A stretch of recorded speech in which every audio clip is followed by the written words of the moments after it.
ঢাকা থেকে ফেরার পথে সুন্দর মুহূর্তগুলো উপভোগ করেছি আর আপনাদের জন্য একটু ধারণ করে রেখেছি। সিলেট থেকে যখন ঢাকা এসেছি তখন আমাদের 17 ঘন্টা লেগেছে, আর এখন যখন ঢাকা থেকে ফিরেছি তখন আমাদের 16 ঘন্টা লেগেছে। ঢাকা সিলেটের এই রাস্তাতে 4 লেনের কাজ চলছে।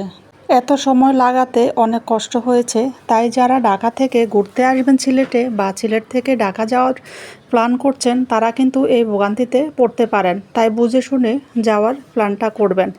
এখন কিন্তু কাজ চলে, তাই এরকম ভোগান্তিতে পড়তেই হবে। অনেক দিন যাবৎ হয়তো এরকম ভোগান্তি থাকতেই পারে।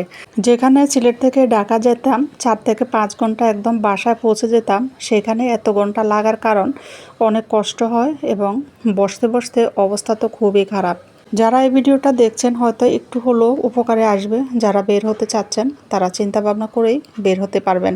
কয়েক কিলোমিটার দূরেই গাড়ি দাঁড়ানো থাকে, কোনো গাড়িই চলতে পারে না, নড়াচড়া করতে পারে না, এই রকমের অবস্থা। তাই এই ভিডিওটা করেছি। ভালো লাগলে